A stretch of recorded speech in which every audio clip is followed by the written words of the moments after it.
Political Capital is brought to you by Uber Canada. Learn how Uber and Mad Canada are reducing impaired driving at uber.com/home soon. CHEK Podcasts.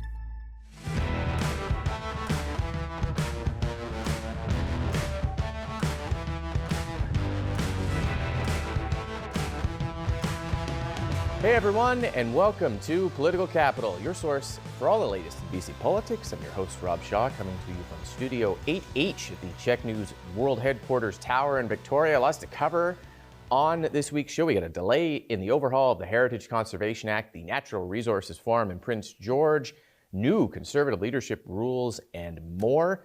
To help it all make sense, we will bring in the pod squad. Jillian Oliver and Angelo Isidorou are here as always. Jeff is off this week.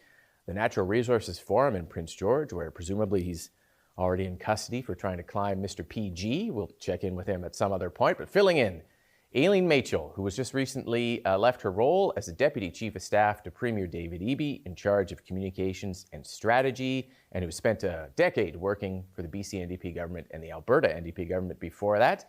Thanks for being here and filling in, Aileen. Hey, Rob. Thanks so much for having me on the show.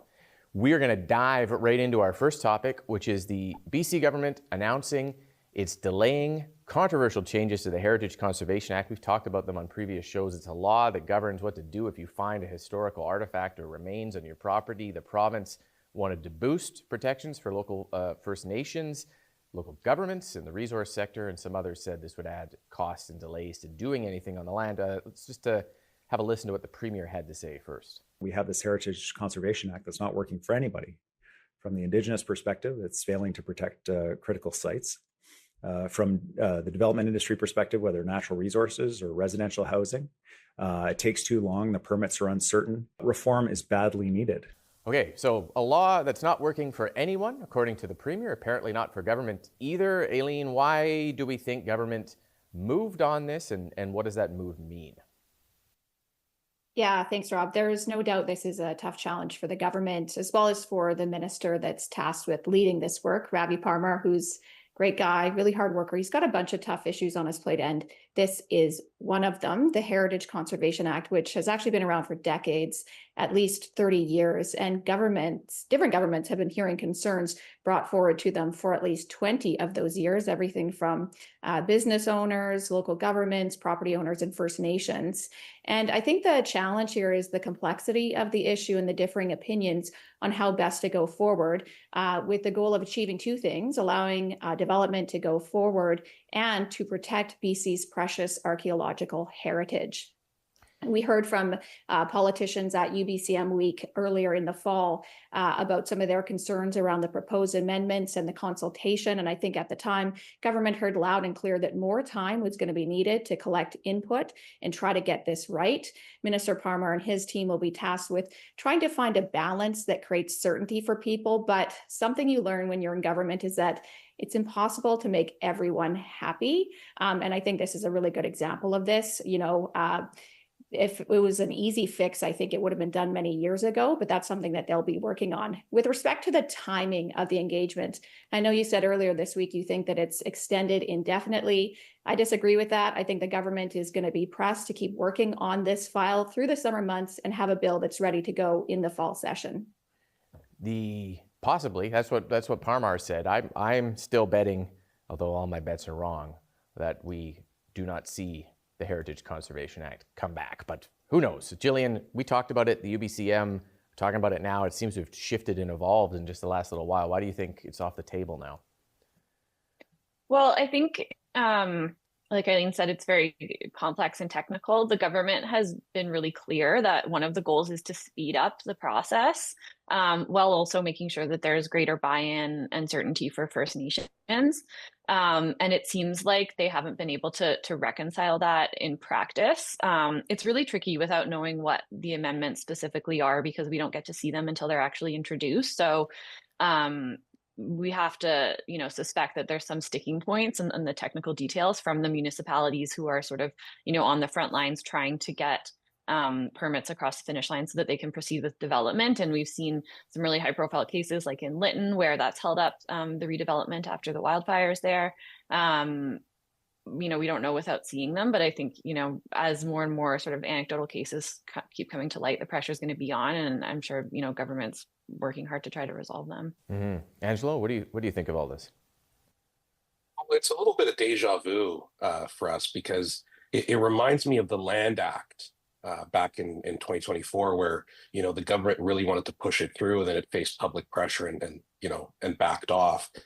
This is a situation where there wasn't enough consultation. I mean, chief among them, the BC Business Council, released a pretty scathing response to these to what they're trying to do. The same goes for realtor groups and UBCM. So, I think it's a bit of a pattern we're seeing with the government in terms of their decision making, particularly when it comes to the entire Indigenous file. I also found it interesting that EB defended DRIPA at the Natural Resource Forum, which we'll talk about, and yet at the same time, the NDP is very quietly sort of no longer aligning the Heritage Conservation Act as closely with DRIPA, or at least trying to do that. So it'll be interesting to see, to your point, whether they actually do move forward with actually tabling it in the fall. One actual sort of real life example of this, which I wrote about this week, was a story of a Kamloops property owner trying to build a community garden, stumbles across two ancient skulls. Suddenly he is on the hook for $100,000 in legal and archaeological fees, an $80,000 bill from the local First Nation for smudging and security and other things. His property is declared a sacred site. It's an archaeological site. It can't be built on. It can't be sold. There's no financial help from any other level of government. The Premier said, here's an example of why we need to change the law. I'm not sure how the change would help in this case, but it does provide a real world example, Aileen, of why this matters, I guess. And what do you think stories like that do to the sort of political discussion about this? Yeah, Rob, your column this week was a jaw-dropping one, a sort of, worst case scenario example. It got a lot of attention, and it's stories like this that kind of drive the fear and anxiety around the issues with the act. But it's not a new issue. I heard some politicians on the right this week trying to link this case directly to DRIPA, or trying to suggest that this was some sort of new action that had been taken to attack property rights in BC, and that's just incorrect. This act has been in place for more than 30 years. The concerns have been coming to government for about 20 of those years. Certainly, the government is going to be looking at stories like this, I hope, when they work on these amendments through the summer months. But again, if it was an easy fix, I think it would have been done a long time ago. Angelo, how do you think a sort of relatable story changes the dynamic of what is sort of an abstract discussion about a heritage bill that, as Jillian pointed out, we haven't even seen what the amendments are, but then you've got these sort of, stories people might be able to relate to as they try to understand the law? Well, the only thing I think more alarming than receiving a letter in the mail saying that your property may not be yours anymore is going and digging a garden in the back and finding human skulls, which is alarming in its own right. Even more alarming is finding out that you have to pay potentially hundreds of thousands of dollars in legal bills and archaeological costs. And effectively, your property becomes unusable and unsellable. And that's the case for even these landowners who haven't even had full access to their property. It seems to those listening and watching like something crazy, something that just it makes no sense, but it is happening and it is possible. I think that the key thing here, Rob, is that in some ways, this is actually, in my opinion, catastrophic for the Indigenous First Nations, because it incentivizes individuals who either find remains or, let's say, find an arrowhead to not report it, right? If you're digging in your backyard and you find an artifact that may be of importance, you're now going to think, oh my God, my property is going to be, losing its value. So I actually think it harms that need for respecting the past. And our MLA and critic on this, Scott McInnes, has really highlighted that point of not only is this sort of a crazy thing to deal with, but it actually harms reconciliation in some ways. And Jillian, it could be an opportunity for government. Never in the discussion of the Heritage Conservation Act changes was there any sort of here's what it's going to mean for you, local landowner, if you are unfortunate enough to stumble across something in your property. And yet that intersection is where most people might actually care about the need to change the law potentially. Yeah, well, it makes it, very concrete, tangible issue, I think, to have a case like this coming to light while we're having these conversations, and it might be less clear to people when we're talking about it kind of in theory why it's important. I thought the premier had a really good response. I think, when you buy property, there is risk. Like if you find an oil tank or toxic waste, I've actually been in that position. It sucks, and you are on the hook for that. I think, though, what he said is that the government has a role in making sure that there's sort of standardizations and expectations of what those costs are. And to me, that seems like where the big gap is in this case in particular. How do we create kind of, a standard partnership and understanding with First Nations so that there's a procedure and people kind of can know what to expect, and we can create a little bit more certainty when there are these cases. I think, this kind of case coming to light with the conversations of everything else that's been going on, it's easy, to get really scared. But I think if you take a step back and think, okay, I found human remains on my land, you have a legal obligation, obviously, to report that. That obviously is going to have implications.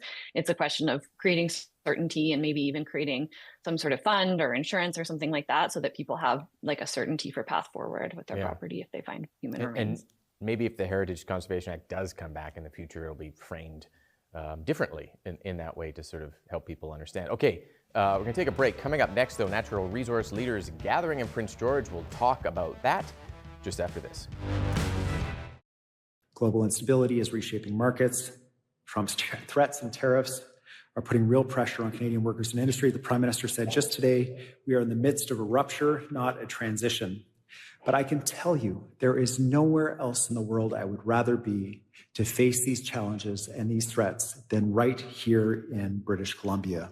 Welcome back. That's Premier David Eby talking global uncertainty, much of that on the land, oil, gas, mineral, lumber sectors, and the land base with industry leaders in Prince George for the annual Natural Resources Forum. There's a keynote address from the Premier.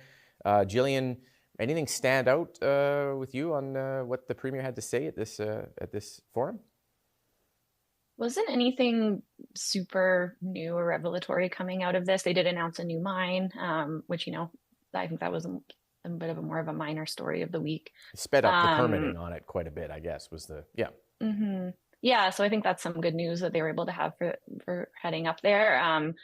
Probably the worst news was his comments on forestry. We also saw a mill closure this week, and I think that's going to be one of the most difficult sort of natural resources issues for the government moving forward, and kind of just underscores the trouble that industry is facing. But, they do have some other good news, having signed the federal government having recently signed the MOU with China, which includes support for the forestry industry potentially if it can move forward with projects. So who would have thought we're talking about an MOU with China? I guess that's just a few episodes ago, we would never have guessed on that, but here we are. Yeah, sorry. Yeah, I think it was compared to previous years, probably overshadowed by the sort of global trade stuff that's been going on this week and the kind of broader implications. But yeah, never an easy week for the NDP government going up there, but I think they did have some good news this week. Yeah. Angelo, what did you think?